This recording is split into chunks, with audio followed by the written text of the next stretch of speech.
ಪ್ರಿಯಾಂಕ್ ಖರ್ಗೆ ಆಪ್ತನಿಂದ ಕೊಲೆ ಬೆದರಿಕೆ. ಗುತ್ತಿಗೆದಾರ ಆತ್ಮಹತ್ಯೆ ಮಾಡಿಕೊಂಡಿದ್ದಾನೆ. ಬಿದರ್ನಲ್ಲಿ ಗುತ್ತಿಗೆದಾರ ರೈಲ್ವೆ ಟ್ರ್ಯಾಕ್ಗೆ ಬಿದ್ದು ಸುಸೈಡ್ ಮಾಡಿಕೊಂಡಿದ್ದಾನೆ. ಬಿದರ್ನ ಸಚಿನ್ ಆತ್ಮಹತ್ಯೆ ಮಾಡಿಕೊಂಡ ಗುತ್ತಿಗೆದಾರ 7 ಪುಟಗಳ ವಿಸ್ತೃತ ಡೆತ್ ನೋಟ್ ಬರೆದು ಆತ್ಮಹತ್ಯೆಗೆ ಶರಣಾಗಿದ್ದಾನೆ. ಸಚಿವ ಪ್ರಿಯಾಂಕ್ ಖರ್ಗೆ ಆಪ್ತ ರಾಜು ಕಪನೂರ್ ಮೇಲೆ ಗಂಭೀರ ಆರೋಪ ವ್ಯಕ್ತವಾಗುತ್ತಿದೆ. ಟೆಂಡರ್ನಲ್ಲಿ ಗುತ್ತಿಗೆದಾರನಿಂದ ಲಕ್ಷಾಂತರ ರೂಪಾಯಿ ಹಣ ಪಡೆದು ವಂಚನೆ ಮಾಡಿದ್ದಾರೆ. ಬಳಿಕ ಮತ್ತೆ ರಾಜು ಕಪನೂರ್ನಿಂದ 1 ಕೋಟಿ ಹಣಕ್ಕೆ ಬೇಡಿಕೆ ಇಟ್ಟಿದ್ದಾರೆ. 1 ಕೋಟಿ ಹಣ ನೀಡದಿದ್ದರೆ ಕೊಲೆ ಬೆದರಿಕೆ ಹಿನ್ನೆಲೆ ಸಚಿನ್ ಸುಸೈಡ್ ಮಾಡಿಕೊಂಡಿದ್ದಾರೆ. 15 ಲಕ್ಷಕ್ಕೂ ಅಧಿಕ ಹಣ ತೆಗೆದುಕೊಂಡು ಟೆಂಡರ್ ನೀಡದೆ ದೋಖಾ ಮಾಡಿದ್ದಾರೆ. ಕಲಬುರಗಿಯ ಮಾಜಿ ಕಾರ್ಪೊರೇಟರ್ ರಾಜು ಕಪನೂರ್, ನಂದಕುಮಾರ್ ನಾಗಭುಜಂಗೆ, ಗೋರಖ್ನಾಥ್ ಸೇರಿ 6 ಜನರ ವಿರುದ್ಧ ಜೀವ ಬೆದರಿಕೆ ಬಂದಿದೆ.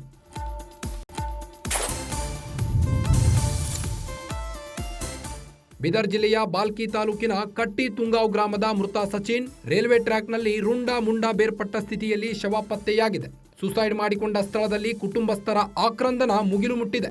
ಪತ್ರದಲ್ಲಿರುವ ಆರೋಪಿಗಳನ್ನ ಬಂಧಿಸುವಂತೆ ಒತ್ತಾಯಿಸಲಾಗುತ್ತಿದ್ದು, ಬಿದರ್ ರೈಲ್ವೆ ಪೊಲೀಸ್ ಠಾಣೆಯಲ್ಲಿ ಪ್ರಕರಣ ದಾಖಲಾಗಿದೆ. ಪ್ರಿಯಾಂಕ್ ಖರ್ಗೆ ಆಪ್ತನಿಂದ ಕೊಲೆ ಬೆದರಿಕೆ ಬಂದಿದ್ದು, ಗುತ್ತಿಗೆದಾರನೊಬ್ಬ ಆತ್ಮಹತ್ಯೆ ಮಾಡಿಕೊಂಡಿದ್ದಾನೆ. ಬಿದರ್ನಲ್ಲಿ ಗುತ್ತಿಗೆದಾರ ಸಚಿನ್ ಎಂಬಾತ ಆತ್ಮಹತ್ಯೆ ಮಾಡಿಕೊಂಡಿದ್ದು, ರೈಲ್ವೆ ಟ್ರ್ಯಾಕ್ಗೆ ಬಿದ್ದು ಸುಸೈಡ್ ಮಾಡಿಕೊಂಡಿದ್ದಾನೆ. 26 ವಯಸ್ಸಿನ ಬಿದರ್ನ ಸಚಿನ್ ಆತ್ಮಹತ್ಯೆ ಮಾಡಿಕೊಂಡ ಗುತ್ತಿಗೆದಾರ 7 ಪುಟಗಳ ವಿಸ್ತೃತ ಡೆತ್ ನೋಟ್ ಅನ್ನ ಬರೆದು ಆತ್ಮಹತ್ಯೆಗೆ ಶರಣಾಗಿದ್ದಾನೆ. ಸಚಿವ ಪ್ರಿಯಾಂಕ್ ಖರ್ಗೆ ಆಪ್ತ ರಾಜು ಕಪನೂರ್ ಮೇಲೆ ಈಗ ಗಂಭೀರ ಆರೋಪ ವ್ಯಕ್ತವಾಗುತ್ತಿದೆ. ಟೆಂಡರ್ನಲ್ಲಿ ಗುತ್ತಿಗೆದಾರನಿಂದ ಲಕ್ಷಾಂತರ ರೂಪಾಯಿ ಹಣ ಪಡೆದು ವಂಚನೆ ಮಾಡಿದ್ದಾರೆ. ಬಳಿಕ 1 ಕೋಟಿ ಹಣಕ್ಕೆ ಬೇಡಿಕೆ ಇಟ್ಟಿದ್ದಾರೆ. ಕೊಲೆ ಬೆದರಿಕೆ ಹಾಕುವ ಹಿನ್ನೆಲೆ ಸಚಿನ್ ಸುಸೈಡ್ ಮಾಡಿಕೊಂಡಿದ್ದಾರೆ. 15 ಲಕ್ಷಕ್ಕೂ ಅಧಿಕ ಹಣ ತೆಗೆದುಕೊಂಡು ಸಚಿನ್ಗೆ ಟೆಂಡರ್ ನೀಡದೆ ದೋಖಾ ಮಾಡಿದ್ದಾರೆ. ಕಲಬುರಗಿಯ ಮಾಜಿ ಕಾರ್ಪೊರೇಟರ್ ರಾಜು ಕಪನೂರ್, ನಂದಕುಮಾರ್ ನಾಗಭುಜಂಗೆ, ಗೋರಖ್ನಾಥ್ ಸೇರಿ 6 ಜನರ ವಿರುದ್ಧ ಜೀವ ಬೆದರಿಕೆ ಆರೋಪ ವ್ಯಕ್ತವಾಗುತ್ತಿದೆ. ಬಿದರ್ ಜಿಲ್ಲೆಯ ಬಾಲ್ಕಿ ತಾಲೂಕಿನ ಕಟ್ಟಿ ತುಂಗಾವ್ ಗ್ರಾಮದ ಮೃತ ಸಚಿನ್ ರೈಲ್ವೆ ಟ್ರ್ಯಾಕ್ನಲ್ಲಿ ರುಂಡ ಮುಂಡ ಬೇರ್ಪಟ್ಟ ಸ್ಥಿತಿಯಲ್ಲಿ ಶವ ಪತ್ತೆಯಾಗಿದ್ದು, ಸುಸೈಡ್ ಮಾಡಿಕೊಂಡ ಸ್ಥಳದಲ್ಲಿ ಕುಟುಂಬಸ್ಥರ ಆಕ್ರಂದನ ಮುಗಿಲು ಮುಟ್ಟಿದೆ.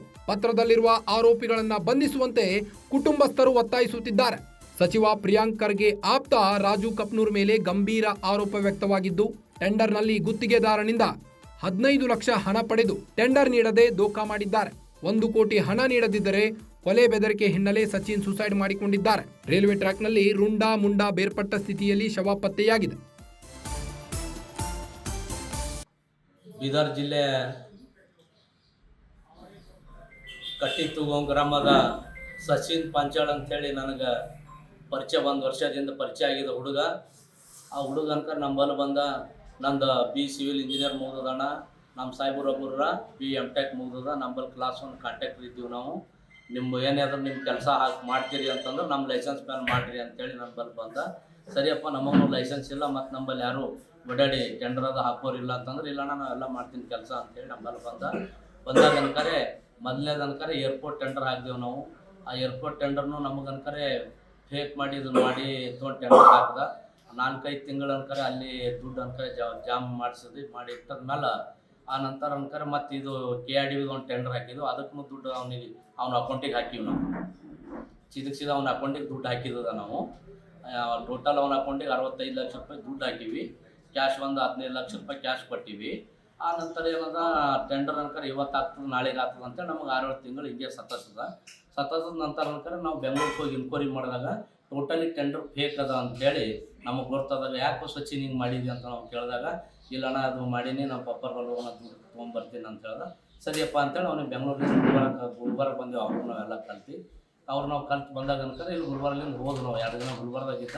ಆ ನಂತರ ನಾವು ಊರಿಗೆ ಹೋಗಿ ದುಡ್ಡು ತೊಗೊಂಬರ್ತೀನಣ್ಣ ಅಂತಂದ್ರೆ, ಸರಿ ಹೋಗಂತ ಹೇಳ್ದ. ಒಂದೂವರೆ ತಿಂಗಳ ಹಿಂದೆ ಅನ್ಕರೆ ಹೋಗ್ಯ ನಾವು. 1-1.5 ತಿಂಗಳಾಯ್ತು ಹೋಗಿ.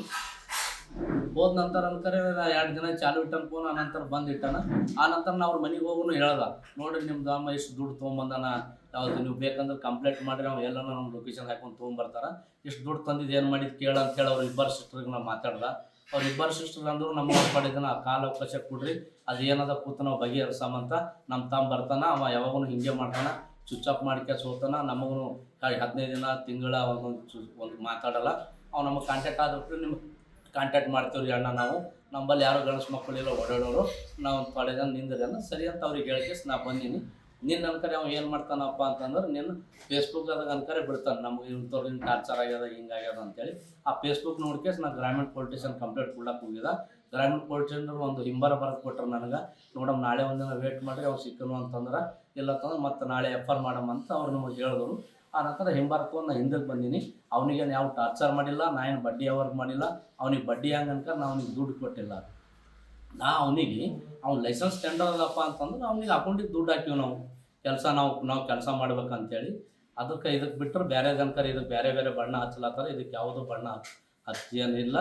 ದಯಮಾಡಿ ಅನ್ಕರೆ ಸತ್ಯ ಏನದ ಆಗಲಿ.